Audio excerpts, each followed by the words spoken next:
Hare Krishna,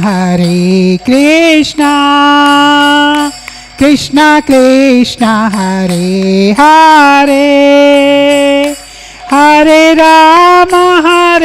Rama, Rama Rama, Hare Hare.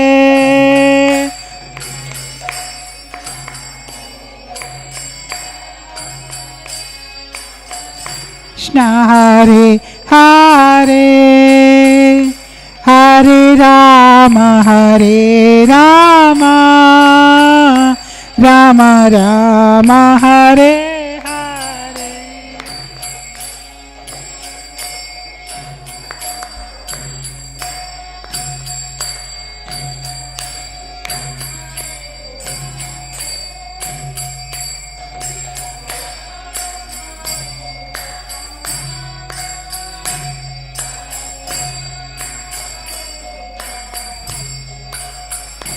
Hare Krishna, Krishna, Hare Rama, Rama, Hare Hare. Krishna, Krishna, Hare Hare, Hare Rama, Rama, Rama, Hare Hare, Hare Krishna, Krishna Krishna, Hare Hare, Hare Rama, Rama Rama, Hare Hare. Hare Krishna, Krishna Krishna, Hare Hare, Hare Rama, Rama Rama, Hare Hare. Jaya Radha, Govardhan Dhari Radha, Govardhan Dhari Shri Radhe. Jaya Radha, Govardhan Dhari Radha, Govardhan Dhari Shri Radhe. Jaya Radhe, Jaya Radhe, Jaya Radhe, Jaya Shri Radhe. Jaya Radhe, Jaya Radhe, Jaya Radhe, Jaya Shri Radhe. Jaya Krishna Balaram, Jaya Giri Govardhan, Jaya Krishna Balaram, Jaya Giri Govardhan, Jaya Krishna Giri Govardhan, Jaya Krishna Balaram, Jaya Giri Govardhan. Nitai Gaura Hari Bol, Hari Bol, Hari Bol. Nitai Gaura Hari Bol, Nitai Gaura Hari Bol, Hari Bol, Hari Bol. Nitai Gaura Hari Bol.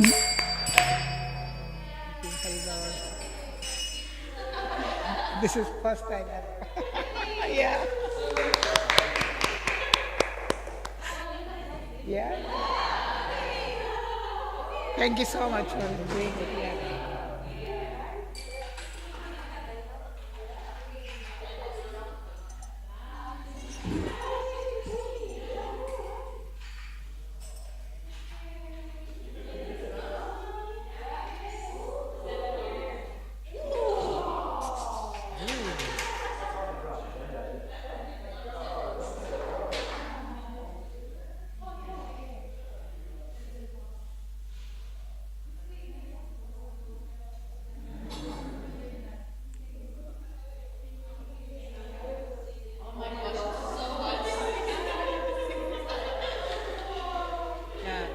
Thanks for coming. It was good. Thank you.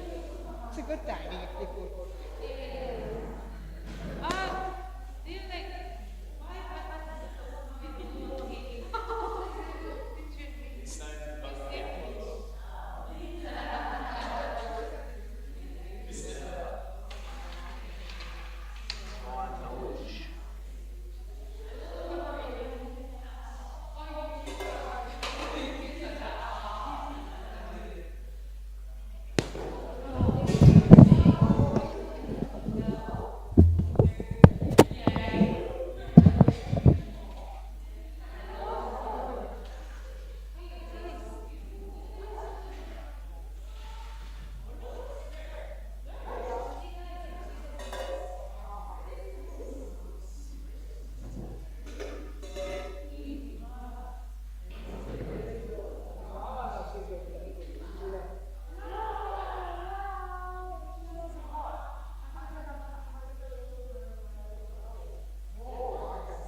Krishna Prestaya Bhutale Srimate Bhakti Vedanta Swami Iti Namine Namah.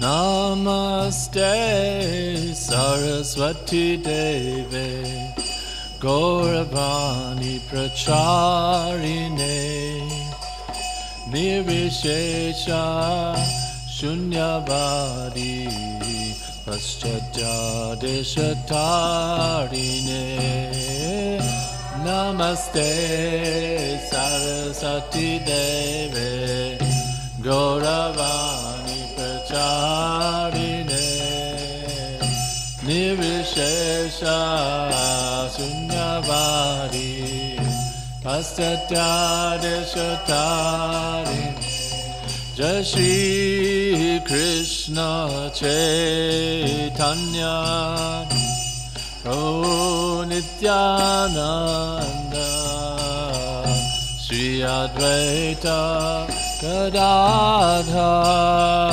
Srivasadi Gaura Bhakta Vrinda Jaya Shri Krishna Chaitanya Prabhu Nityananda Shri Advaita Radha Srivasadi Gaura Bhakta Vrinda Hare Krishna Krishna Krishna Hare Hare Hare Rama Rama Rama Hare Hare Hare Krishna Krishna Krishna Hare Hare Hare Rama Rama Rama Hare Hare Krishna Krishna Krishna Hare Hare Hare Rama Rama Rama Hare Hare Hare Krishna Krishna Krishna Hare Hare Hare Rama Rama Rama Hare Hare Hare Krishna Krishna Krishna Hare Hare Hare Rama Rama Rama Hare Hare Hare Krishna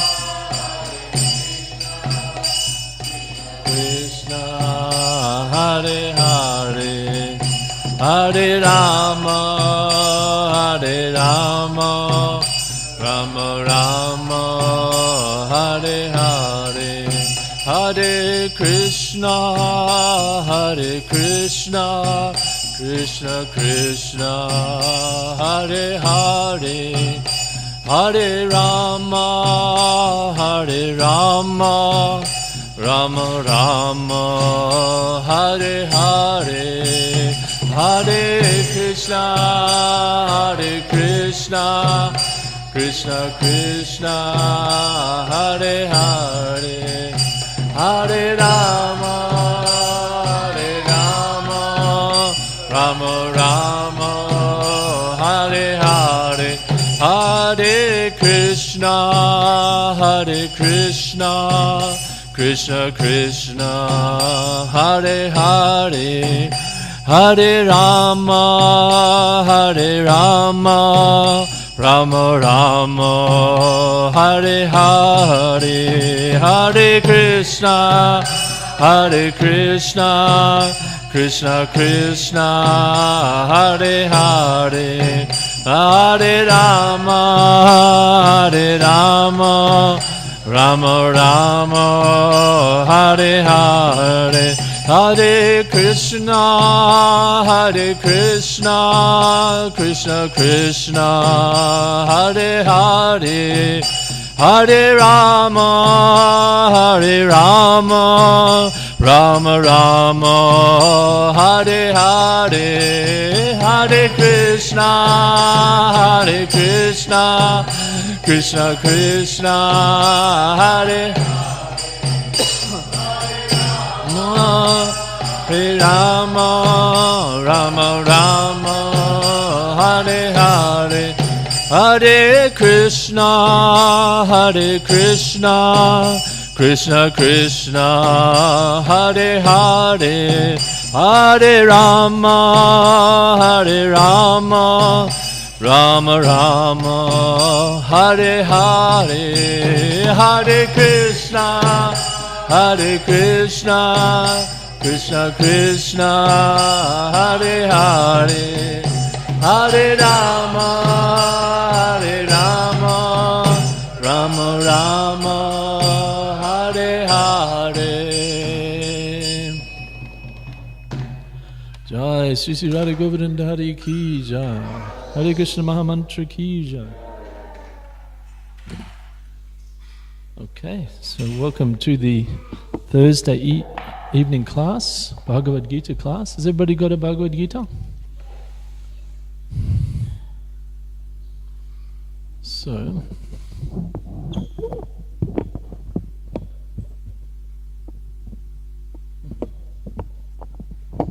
I thought we might do something a little bit different today and just really hand it over to you guys as far as what you're kind of going through this week, like in terms of the philosophy or the practice or something that's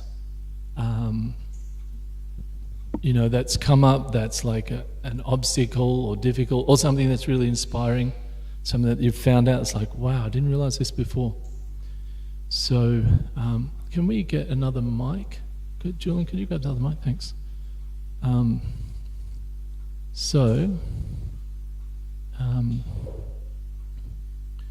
If everybody could share either an obstacle or something that you've been challenged with, you don't have to go into great detail, just in general, or it can be something that's inspired you, like a realization that you've had this week. Okay, so if we can share that, I'm going to start. So. Tom, sorry. Realization this week would be that in the Bhagavad-gita, Krishna states multiple times that he says, just always think of me and remain fixed in thinking of me. So taking that with the devotional service and you're doing things, whatever, but you're doing it thinking of Krishna, and you're doing this for Krishna.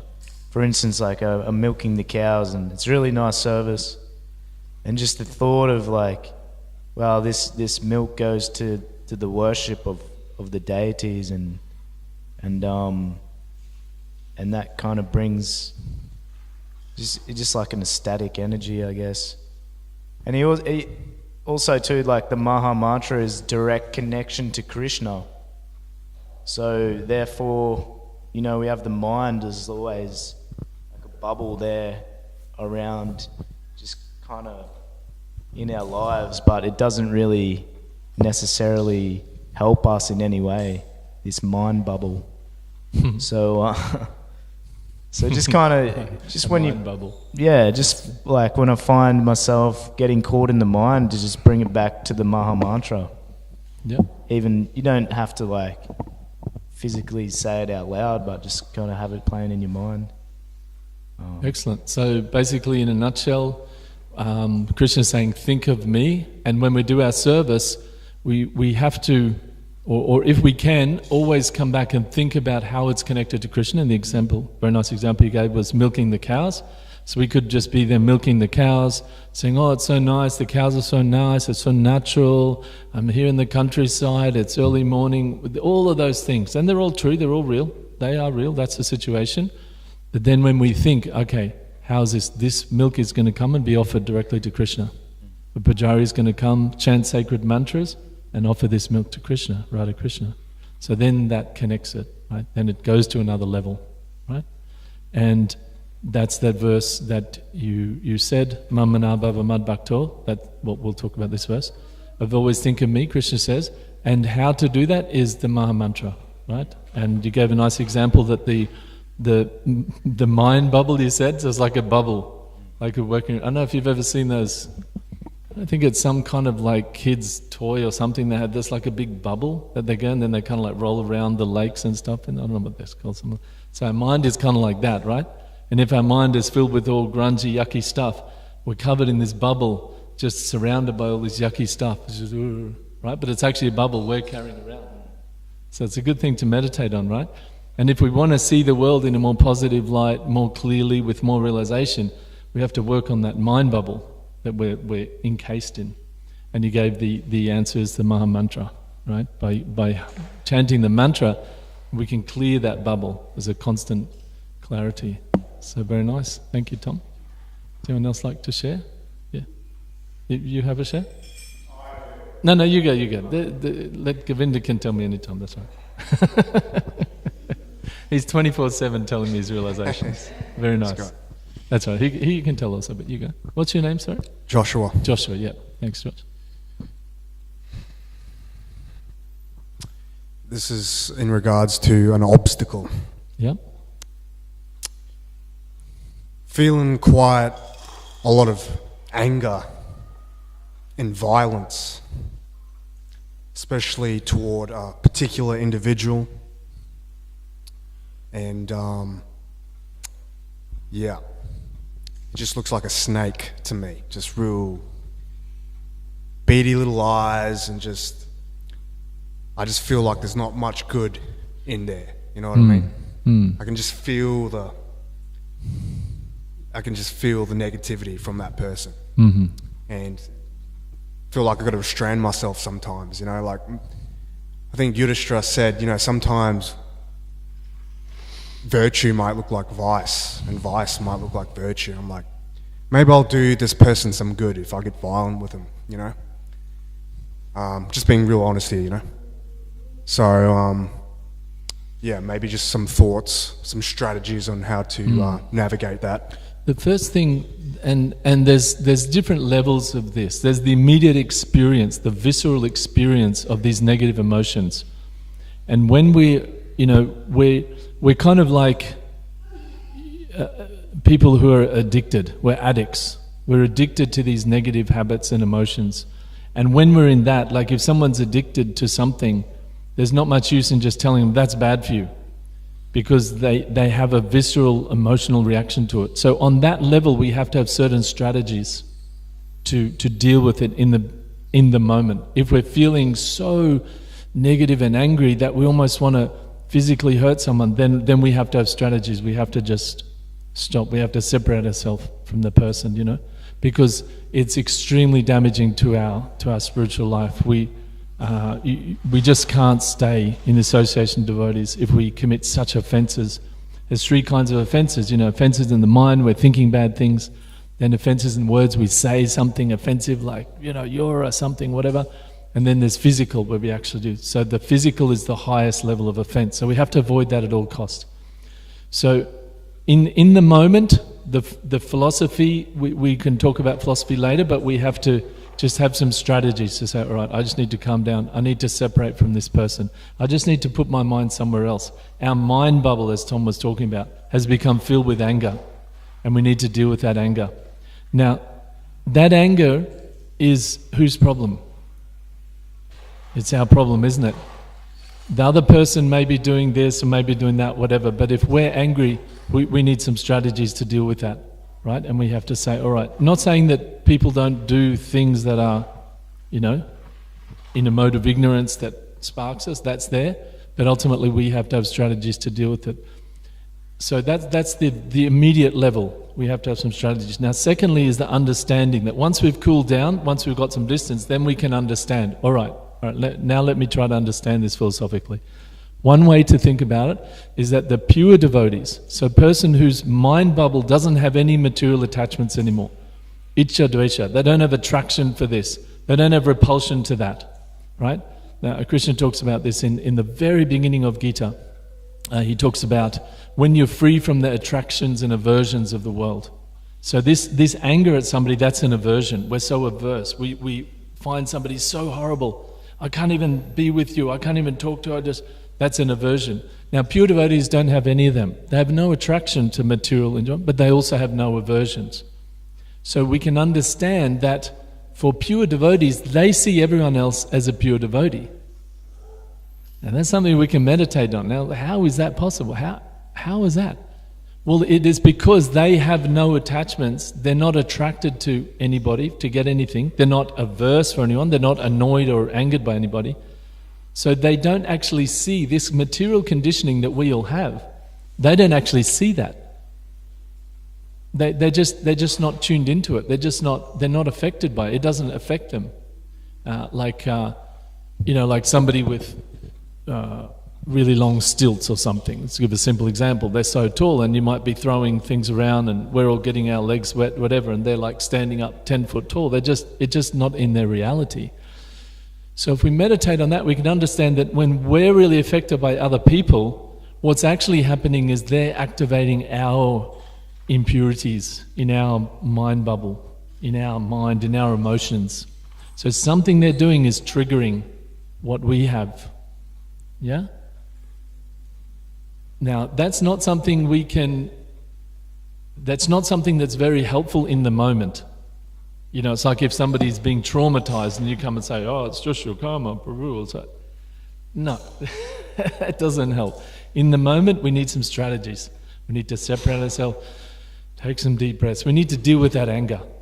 We need to deal with that and come back to a more peaceful state. But once we've done that, then we can contemplate and understand that person is triggering some things in us, right? And when we think about it in that way, then we can have a better, way of dealing with that. Because ultimately, the ultimate solution to all of that is for us to become pure. For our emotions, everything to become pure, unaffected. That's the only solution to everything. We can't take away everyone in this world that triggers us. We are still impure. We'll still be in this world. You make sense? So we have to see how can we purify ourselves. And that takes time. That's not something that's going to happen overnight. But by chanting, by following this process, we actually purify our heart. Now Krishna says this, that you can try to follow rules and regulations. He says one verse, Vishaya vinivartante niraharasya dehina rasavajam rasopiyasya paran visva nivartate. He says you can do things, you can say, all right, I shouldn't get angry, anger's not good, I know it's wrong, I'm not going to get angry. You can try, he said you can try, but still that emotion remains, that taste or that rasa remains. He said, but only by getting a higher taste you can become fixed in a higher level of consciousness. So really, and this is the difference between Bhakti Yoga and Buddhism, Vipassana, impersonalism, Maya, all these other things. This right here is the difference, right? So many other things are the same. Try to be peaceful, try not to do bad karma, that's all the same. This is where it gets different.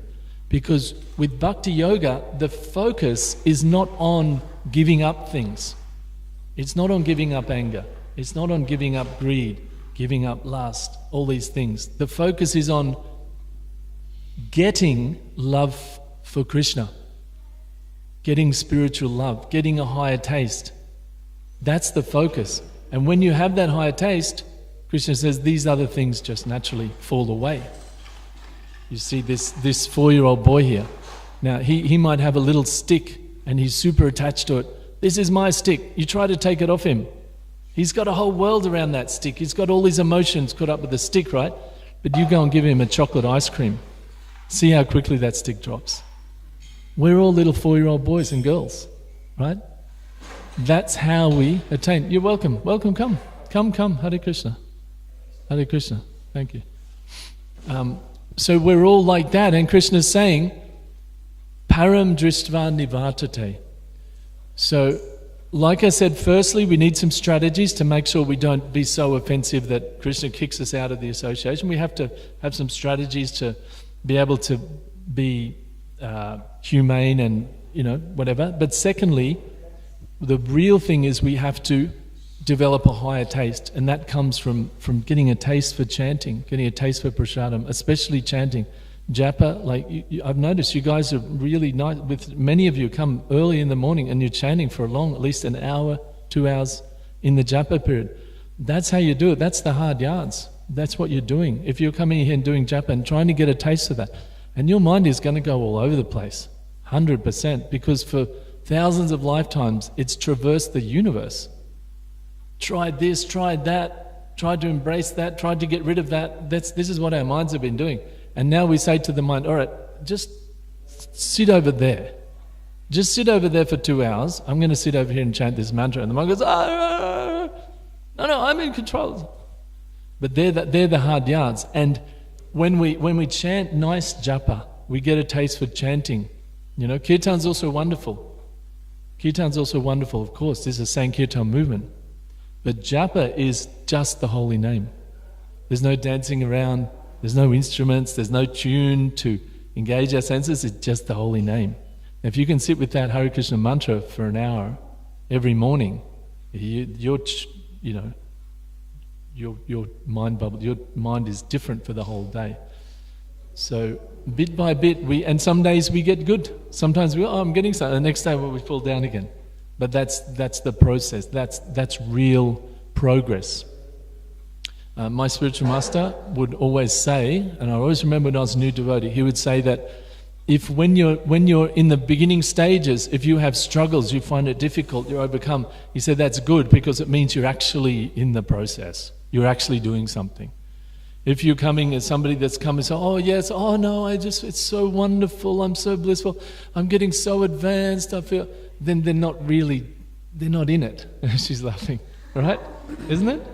They're not in the process. It's difficult because it's real. You're really changing your mind from attachment to lower modes, ignorance, passion, to attachment to the transcendence, right? So it's difficult, but this is the solution to it. Higher taste. Yes. There's more. I've got some more questions in regard to that, but I don't want to hog the mic time, so thank you for that response. Hare Krishna. Thank you. Hare Krishna. All right. Maybe it's from this side? One of the ladies want to say? Yep. Just here. Oh, you have a microphone. Oh, wonderful. Yep, Mary. So this week an obstacle I was facing, there's a lot of uproar in the UK at the moment. I was supposed to go back there, but I'm glad I didn't. There's loads of riots. Yeah. Like the streets are insane. I was just reading about it just now, 10 minutes ago. Yeah. I started I never really have a political stance, but when you see that happening in your country, you can't help but feel a bit of it's upsetting. Yes. It's sad. I was scared for my family. And I started to form a bit of a political opinion about what was happening, and it was and then I was watching videos on YouTube and going into this right wing kind of ideology, and Krishna wasn't in that. I wasn't thinking of Krishna. Yeah. And then I was speaking with my brother, and I was upsetting him, and then there was this huge argument. It was horrible. Yes. And it just was so upsetting that we were arguing about this thing. He's got he's very left. I'm not right or left. I don't even like politics or anything, but yeah, that's right. I just was getting swayed by this media, and then I found out about this person who's spearheading it do you know Tommy Robinson? I don't really want to get political in here, No, but I didn't know anything about it. I just saw something like this afternoon on the... yeah, well, he's like News he's like a really something. manipulative guy, basically. Anyway, There's- that's all there. yeah. But what's the issue for you? Because that's all... Yeah, so like in terms of like having a political stance, what does it Bhagavad-gita say? Having a political stance, sort of engaging with those things and how to speak to people in the outside world about these things that are upsetting you, and just like how to deal with it. Yeah, like. Yeah, definitely. So I think in my understanding and my experience, I've been chanting since the 90s, like trying to be a devotee and I've gone, I remember different world events, and I think back to how I kind of bought into it. I mean, I didn't do anything, but I was kind of following. I was like, what's going to happen next, whatever. And at the end of it, I was just like, what are you doing? Like, it's completely, it's the material world. This sounds kind of trite, but the reality is there is always going to be strife in the material world. It's just the reality. When Srila Prabhupada came to see his spiritual master, Bhaktisiddhanta Saraswati, have you heard this story? When he first came to meet Bhaktisiddhanta Saraswati, who's his spiritual master, see the end picture here? This is Bhaktisiddhanta, and this is Srila Prabhupada. When he first came, and he was early 20s, 20, 22, something like that, and his friend, and he was very much in the Gandhi movement. So whatever we see as political unrest and whatever's problem, like, that's pretty small time compared to India in the 20th century.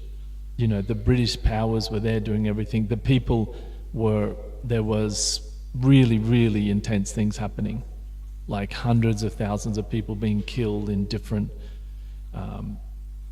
things, and just what was going on there, how, you could easily, as an Indian at that time, or anyone, but especially as an Indian in India, think that the most important thing right now is to deal with this British occupation that were just taking all the money out of India, wasn't looking after the people. There was famines where they just artificially created, millions of people died literally in one.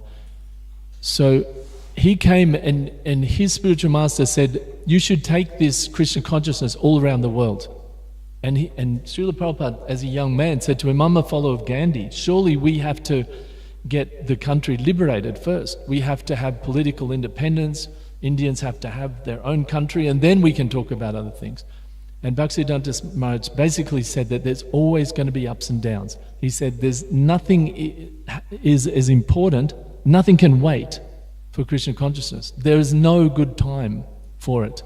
Now that's kind of the big zoomed out picture, right? That's the big, that ultimately there's nothing else. That if you even actually want to help a situation, now this goes for politics, it goes for the environment, especially these two things, wars and the environment, for example. What is actually the issue? What's the underlying issue? Why are people fighting? Now there's all kinds of issues, but yeah, yes, yeah, yeah, yeah. Yeah, exactly. So it's a racial thing. That's the external manifestation of it. But so it's a looking at the differences between people, saying that this is our country, we're our people, and with every country of the world, whoever's there now was only there for 500 years or whatever, 800 years maximum or something. It's not. There's always somebody coming. That's not the point, but. The thing is, if people live with an understanding that we are all children of God, that's the ultimate understanding, then there's nothing to fight about. And you'll see in ISKCON, Hare Krishna temples all around the world, like you're from India, I'm from Australia, he's from there, that it doesn't matter in the temple. When we're focused on Krishna consciousness, what does it matter? We're talking about the soul. Krishna doesn't say, you have to be this color, this, that, you have to be that varna. He doesn't say that. He says these are the qualities of a saintly person. The qualities of a saintly person, they're equal to everyone. Samaham Sarvabhuta. He said these are the qualities. So even on a practical level, there's no end to getting involved in it. It doesn't help anyone. And it certainly, as aspiring spiritualists, it doesn't help us. It just completely, we get caught up in all this stuff. There's a big American elections going on at the moment. Same thing. We can take this side or that side, but either side. And the thing is, Krishna consciousness is at once the most conservative and the most progressive. You see? We're the most on both sides. Krishna consciousness is the most conservative because it has values that don't change. Now, the values of every country in the world practically has changed, even in the last 50 years, regarding marriage, regarding so many things. The values change, the society has changed. But our values don't change because they're based on the soul. And the soul's the only thing that doesn't change. So it's based on, there's a pure soul, we're all pure souls. And the goal is to get our pure soul back to a pure realm that's away from all of this strife of this material world. So it's the most conservative, right? There's nothing more conservative than Krishna consciousness, right? But then it's also the most progressive. It's that you can go from any position in the world to being a pure devotee, liberated, leave this entire world, not just get out of poverty, not just get rights for your race or your gender or whatever, like get free from all of it. It's also the most progressive. Krishna consciousness, it's the most conservative and the most progressive. So if we get stuck on one side or the other, I'm feeling conservative, we should keep that or whatever. If we get stuck, no, there should be progress. This is the balance, always. Right? Same thing in this situation, in England at the moment. Some people are saying we should keep, the race should be this, race that, and some people, no, we should progress, conservative, progressive. But Krishna consciousness is the most on both sides. And ultimately, it's the only solution. There's no solution. Prabhupada spoke very strongly about this, like the United Nations. We think, the United Nations is so wonderful. But he Prabhupada was very, very cutting and very, strong in his words. He compared it to a bunch of barking dogs. And that's not very flattering. We think, the minister to the United Nations and he's on the news and everything. We think, and, no doubt the United Nations has a good idea not to kill everybody and work together. But the trouble is, the premise that they're working from is that I am Nigerian, I am English, I am Australian, this is what our country wants. They're working from the bodily platform. So they're working on the platform of difference. And until you get to the platform of sameness that we have in common, the only thing we have in common, we're different genders, races, traditions, whatever, everything. Different religions, the only thing we have in common is that we are pure spirit souls and we will be happy by loving the Supreme Soul again. That is all we have in common, finish, no more. There's nothing else we have in common. You know what I'm saying? So even practically we can, and again in a similar way that I said to Josh's answer, in a similar answer to Josh's question, this is the zoomed out level. Now when it comes to the immediate thing, we can't just go out there and say to the people, hey, be God conscious, and the guy's like, got a stick. No, there has to be police, there has to be order in society, there has to be all these things on the immediate level. Now that's another thing. There has to be some order, there has to be, people have to want to understand this. But ultimately, it's all saying, like, are you part of the problem or part of the solution? When we get all caught up in these things, we're part of the problem. We're again taking one side or the other, and we're seeing the differences. And there's a million differences, sure. But there's the sameness is more. The things that are the same are the more. You look at any religion, the sameness is the most bit. But what's the same? There is a higher level of consciousness. You have to practice peace, non-violence to your fellow people. You have to do some meditation, you have to look within, try to find the fault in yourself, not just the others. Every religion is the same. Islam, Buddhism, Christianity, Judaism, Hinduism. They're all saying the same thing. This is the sameness. And if we focus on that, we see every religion as the same. It's expressed in different ways, but the process, we can talk about this process is more effective than that process, but at the heart of it It's the same. And wherever people have that vision that they're seeing the sameness, we're all sons and daughters of God, then peace is there, right? What's the American Constitution? What is it? Declaration of Independence. It is a, what's the word? It is an, what's the word he uses, Thomas? But it's the inalienable. It's the word that means it's just a fact. You don't have to prove it. What's that? It's right in the beginning of the American Declaration of Independence. Huh? It is and it's basically saying this is just a fact. Well, maybe someone can look it up on your phone. Have a look at it. But if you got a phone there, maybe someone can look it up. But that's essentially the thing, is that self-evident. Thank you. The American Declaration of Independence. It is self-evident that every man is equal, and in those days they meant men and women.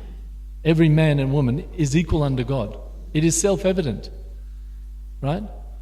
But then they left out a huge swathe of other people, right, that were in there, people of African descent. So then that becomes a huge problem. That is the problem, right? But if they expanded that, they had the right idea. Application, so.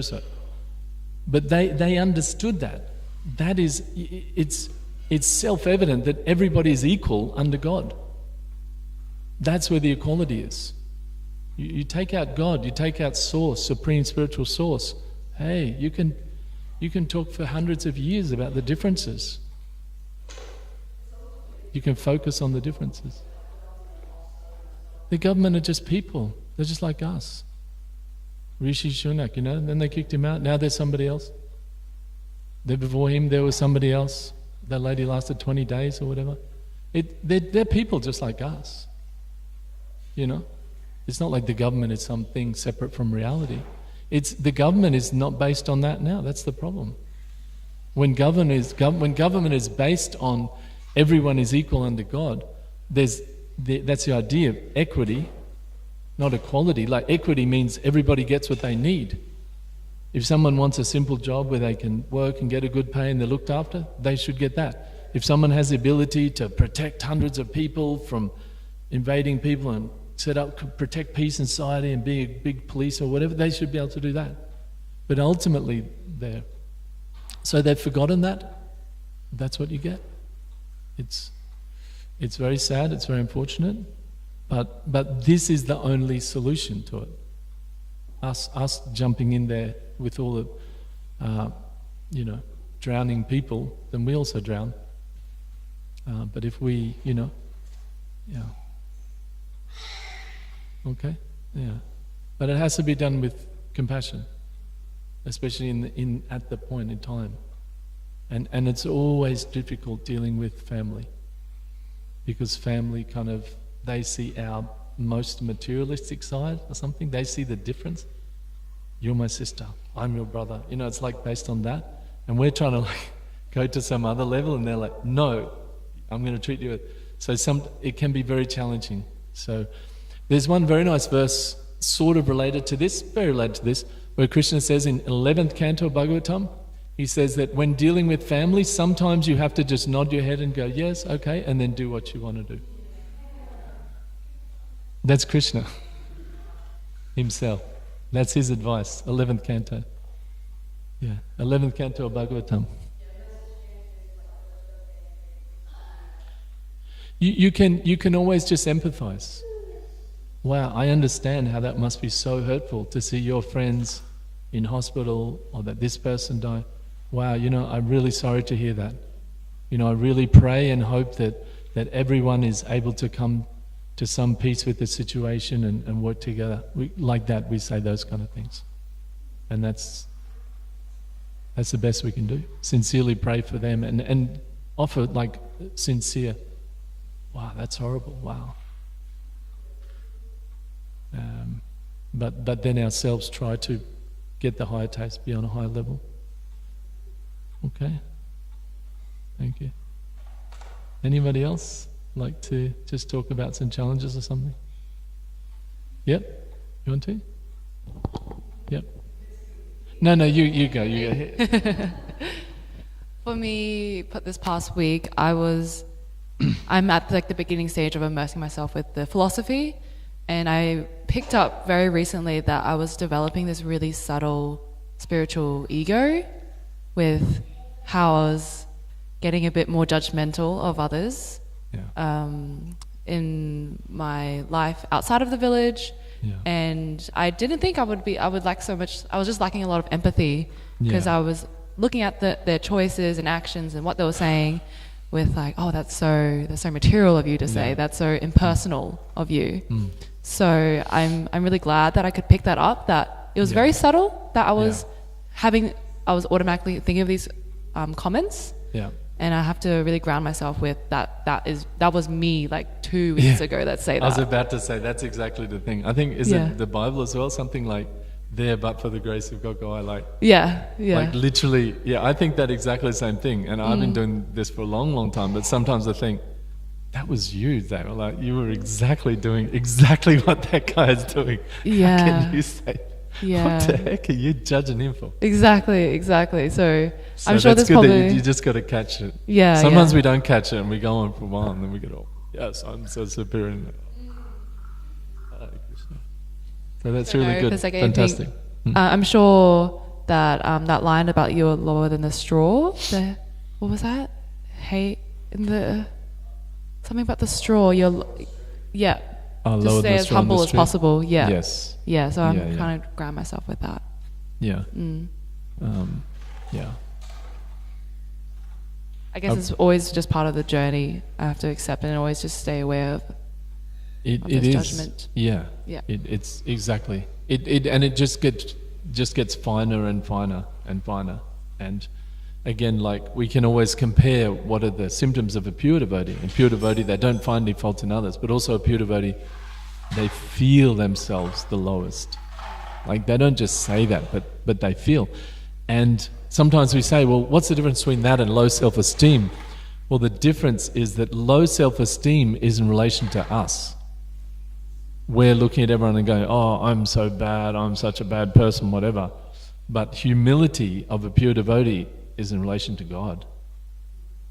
So because they're actually perceiving, they're experiencing Krishna, their relationship with Krishna, then they're seeing in relation to Krishna, I am so small.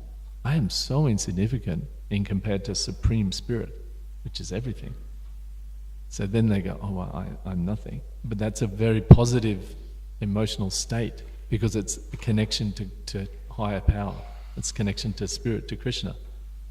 You see, whereas the other one is a connection to ignorance.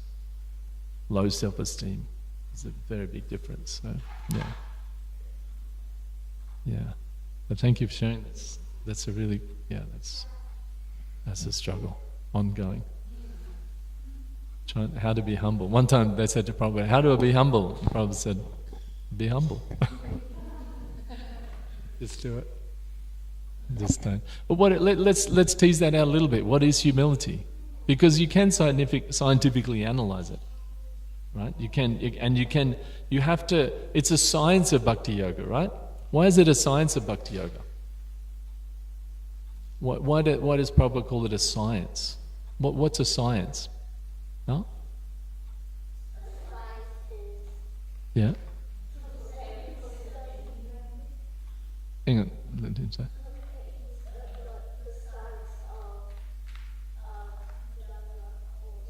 Yeah.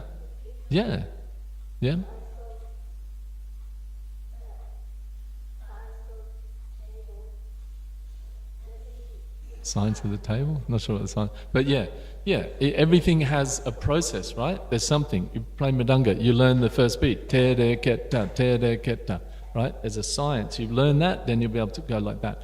Yeah, everything... So the science of Bhakti Yoga, science means... What's a scientific method? When we say science, what does it mean? Josh? It's a system of knowledge, yeah. But there are other systems of knowledge that we wouldn't call scientific, like a system of just, you go to a job and they say, you push this button and do this button, and you're like, it doesn't work very well. They're just like, that's the system, that's what we do. So, but what is the scientific method? What's particular to the scientific method?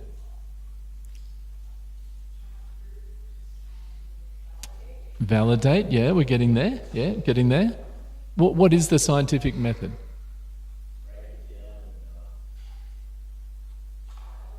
Yeah, trial, experiment. Yeah, observation and experiment, right?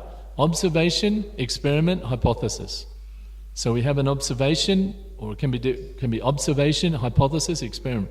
We have an observation, we think, oh, I think if I do this, if I add this chemical with this is what's going to happen. We do it, it happens. And it's repeatable, right? And then we can go to the other scientists, say, see, I added this and this, and they'll say, okay, I accept that. That's the scientific method. So the reason we say the science of Bhakti Yoga is because it's a method that you can apply and you'll get the same result, right? So it's not just like, oh, you come and say, you know, Krishna, I'm saved. All right, yes, okay, you're a member, great, fantastic, that's it, done. Now you're saved. Go back to Goloka. It'd be nice if it was that easy. But no, this is something real that you have to apply that. When you apply this, you get that result. When you apply that, you get that result. That's science. You understand what I'm talking about? You apply that, you get a certain thing. So in this case, we can break down what is humility scientifically, and we can understand how we can become humble. So what is humility? What does Prabhupada say? How to define humility?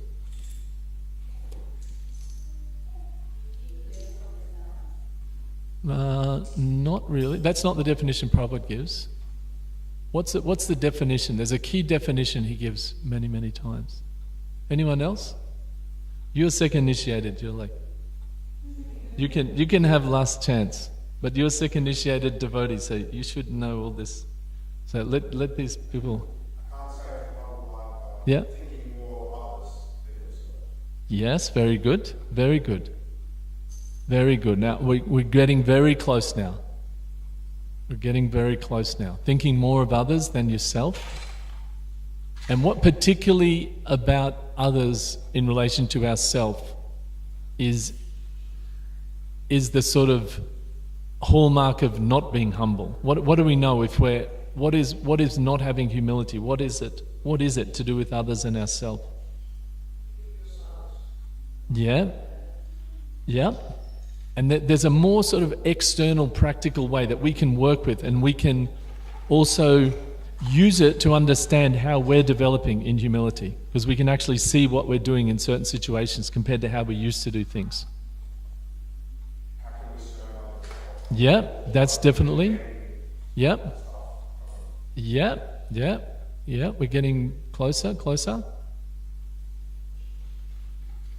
Prabhupada says humility is the freedom from the desire to be honored by others. Honored. That's humility, right? Now, the reason that's important to understand is that we can check ourselves. We can understand how we're progressing. We can see, wow, 2 weeks ago, when I talked to this particular friend, I would say something and if they didn't acknowledge, like I said, oh, I did this, and if they kind of didn't acknowledge, I'd say, oh, why didn't they give me some, acknowledgement or some honor or something? Why? And now I don't feel that. I don't feel there's something there, but it's not the same. I used to feel like, okay, if I'm doing this, there should be some recognition. You could say recognition is another word.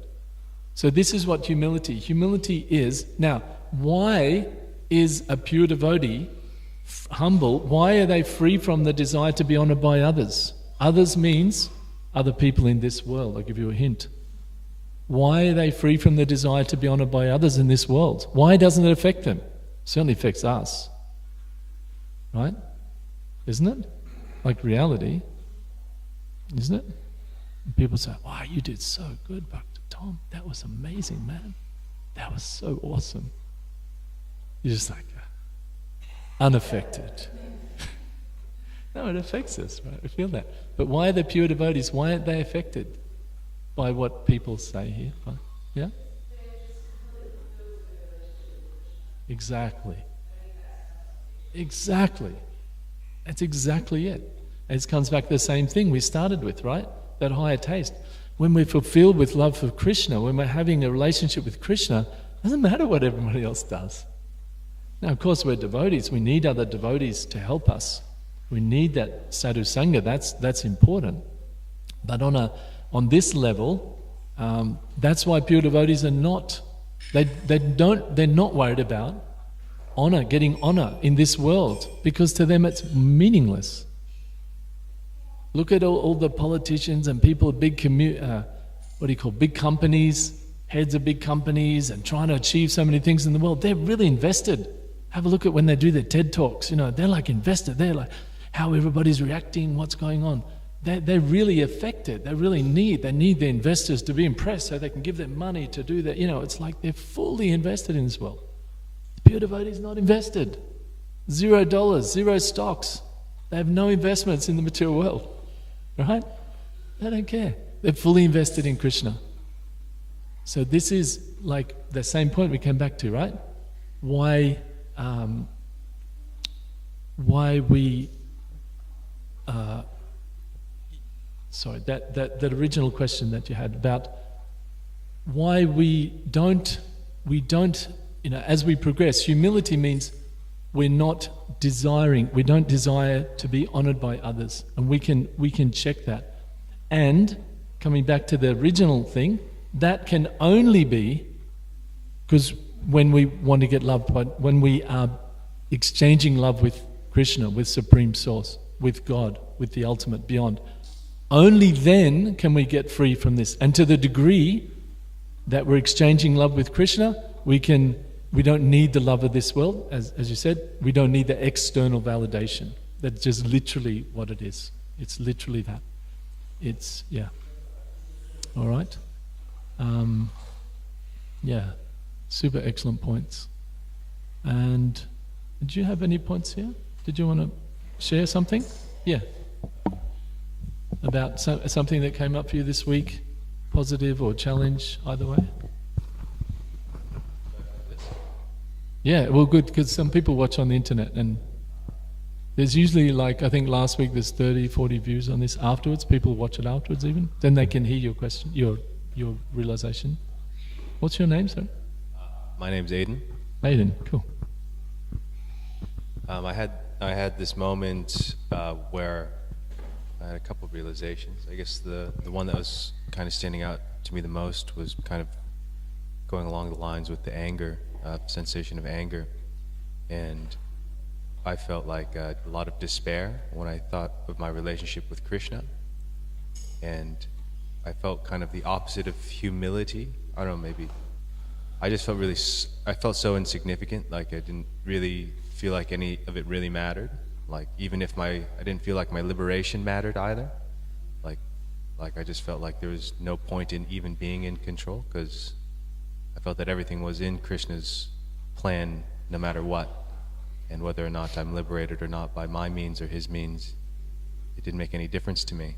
And so, I don't know, I just felt like giving up, and I don't know, there was definitely a part of me that I'm still here, right? And I just was like, so you didn't give up?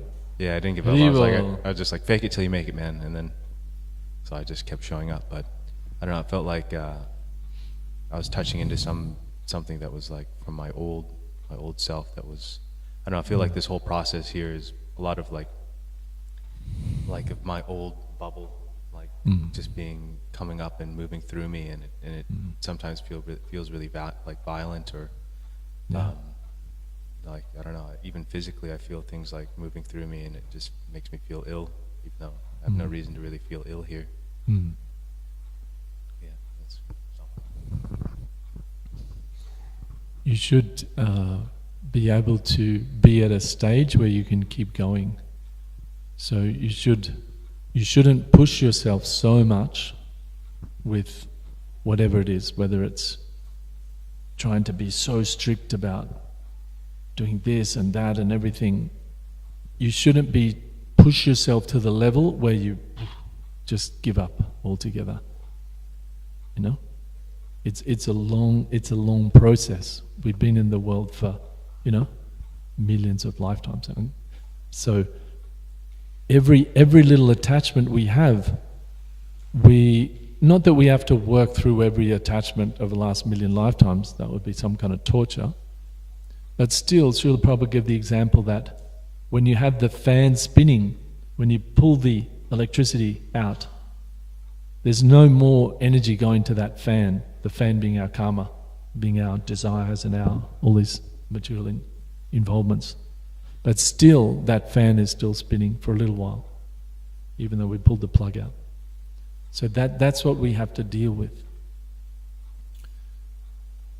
The main thing is not to get into kind of self-loathing and all those kind of negative things.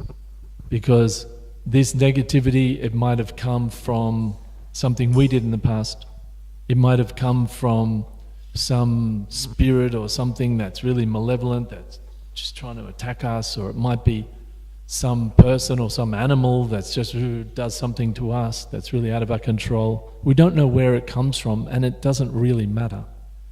We just want to try to keep bringing ourselves back to pure spirit, the Hare Krishna mantra, the association of devotees, this environment, and those things gradually go away.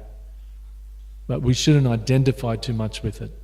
You know, like, oh, I'm so bad, I'm just going to give up, I'm useless, all those sort of things. That's really identifying, you know, that we are that. And it's naturally part of it. You know, it's naturally part of it. It happens from time to time. But that, again, that shows that you're getting somewhere. You're actually dealing with. Like if you took this room, it looks pretty clean, right? But if you took a really fine broom and went round everywhere, you'd be amazed. There'd be kind of a pile of dirt like that you'd get out of this room. So what we're doing here is we're cleaning our heart. You know that prayer we chant after Bhagavatam class in the morning? You know that prayer? Cheto darpana marjanam bhavamaha davagni. You've heard that one? In the mornings? Yeah. So that one, that's 8 verses made by Sri Chaitanya Mahaprabhu, right? The Kirtan avatar, this avatar for this age. And what's the very first thing he says in that verse? Cheto means the heart. Darpana, the mirror. Marjana means to cleanse. So that's the first thing, is we're cleaning our heart. And in the beginning, it's not nice. It's very easy to just ignore it, to just live in filth and go, it's all right, you know. Oh, there's an old pizza on the floor there, and then, it's okay, man, don't worry, just have another whatever. That's easy. But when you start to clean up, it's like, oh, this is a bit... But that's what we're doing here. We're cleaning up. So it's a very good sign, you know. But you can talk to devotees that you trust and whatever when you feel like that, and get through that. But yeah, but you're still here, as you said. So you're still doing the process. I don't know any other solution. You know, any other permanent solution than purifying ourselves to the point where we're pure spirit again. I don't know any other solution. If I did, I'd share it with you. But I will. I'll let you know. But I've been 30 years on this one, and every day I feel more, no, this is, this is true. This is fact. This is the way to go. And more I see other paths, I'm not attracted, you know, to other spiritual paths even, what to speak of other material paths. And that's always something that gives me a lot of faith, like these great souls, the great teachers who were extremely successful materially, beyond anything we are, mentally, together, financially, everything. And they gave all that up as just insignificant to serve Krishna. It's beyond all of this stuff. It's beyond our self-loathing or beyond our giving up, all of that stuff. And we just have to just keep going. We'll see that. We get glimpses of it. And, yeah. I think that's the glimpses are what keeps me exactly on the path. Yeah. But they say Krishna doesn't give you a challenge that you can't overcome.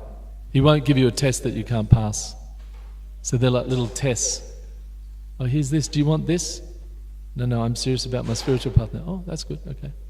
And then, you know, oh, what about this? Remember this you wanted? No. I'm serious about my spiritual path now. So he gives these little tests and things as we go along. It's testing Josh, you know. Okay, here's this person. Remember that guy that was you, the anger, and just dealt with it. Yeah, you're going to be that guy? No, I'm not going to be that guy anymore. I'm on my spiritual path now. Okay, good. He sees that. Krishna sees that. He gives blessings. Yeah. All right. Hare Krishna. Thank you very much. Jai Srila Prabhupada ki jai. Srimad Bhagavad-gita ki jai. Next week we'll read some verses from Bhagavad-gita. There's a lot going on in the world at the moment, isn't there? It's very intense. It's very intense. We have to take shelter of Krishna.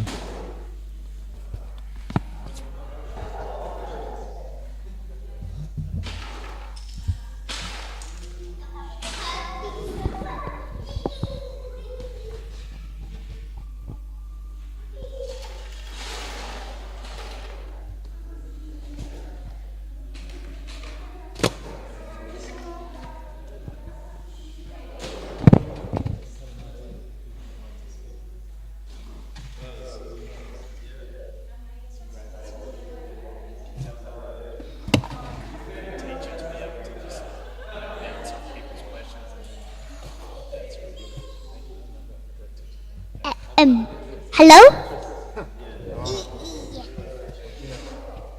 Hey, what the heck? What do you guys do? Can I tell you about something?